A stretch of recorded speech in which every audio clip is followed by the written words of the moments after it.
Jogging కి వేళాయరా, ప్రకృతిలోకి పయనమవ్వరా. పూర్తి వివరాలకు చదవండి రేపటి సాక్షి హైదరాబాద్ ఎడిషన్. సింపుల్. మీకు ఎవరికైనా వ్యూస్ కావాలంటే అనిల్ కుమార్ యాదవ్ మీరు ఏదో ఒక వార్త రాస్తే వ్యూస్ వస్తాయి, 4 రూపాయలు వస్తాయి అంటే సంతోషమే.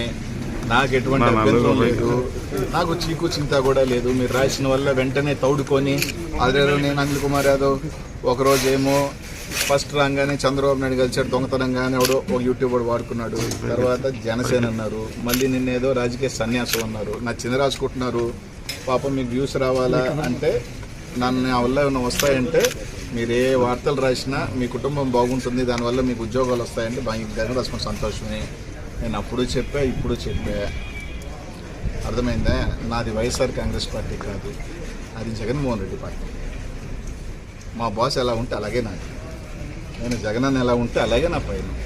కేవలం 4-5 నెలలు నాకున్న చిన్న చిన్న దీనివల్ల కొన్ని కార్యక్రమాలు పనుల్లోనూ కొంచెం నాకున్న పర్సనల్ రీజన్స్, నా ఫ్యామిలీ దీనివల్ల కొంచెం దూరం ఉన్నానే తప్ప బాస్కి దూరం అయ్యే పని లేదు. బాస్కి నేను ఇప్పుడో చెప్పాను, మళ్ళీ నేను నిజంగా జగన్మోహన్ రెడ్డికి దూరం అవ్వాల్సి వచ్చిన రోజు కొంచెం దూరంగా రాజకీయాలుగా దూరంగా బతుకుతానే తప్ప ఇంకో పార్టీ గుమ్మం చూసే వ్యక్తిని కానే కాదు.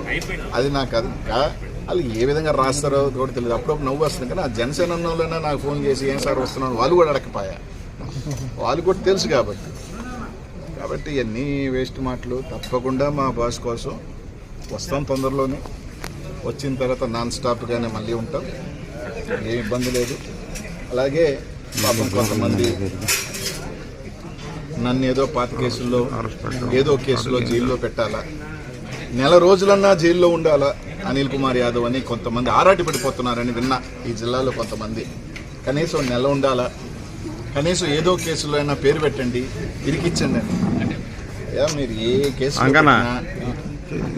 నేను ఎప్పుడో చెప్పా, నేను జైలుకి పోయేదానికి 60 రోజులైనా 60 రోజులు, 90 రోజులైనా 90 రోజులు, ఎన్ని రోజులైనా నేను పోయేదానికి సిద్ధమే. నాకే ఇదేమి లే. చాలా మహా ముఖ్యమంత్రులు పెద్దోళ్ళే జైలుకి పోయారబ్బా, నాదే ఉంది. ఆ జైలుకి చూసి భయపడిపోతానా? లేదా ఒక్కటైతే చెప్తున్నా, పాప మీ జిల్లాలో సునకానందం పొందే వాళ్ళు ఈరోజు తాత్కాలికంగా అధికారంలోకి వచ్చేసాం, మేము ఇంకా మా అంత టోలం లేరు, మా అంత మించిన వీరులు లేరు అని కొంతమంది సునకానందం పొందుతున్నారు. వాళ్ళకి కూడా చెప్తున్నాను, చాలామంది చక్రవర్తులు పెద్ద వాళ్ళు కూడా ఇట్లా అనుకున్నారు, ఏదో ఒక రోజు కాలగర్భంలో కలిసిపోయిన వాళ్ళకి కూడా చెప్తున్నా. నాకు 44 సంవత్సరాలు, ఇంకో 10 సంవత్సరాలు కూడా నేను ఒకవేళ అధికారంలో దూరం ఉన్న 54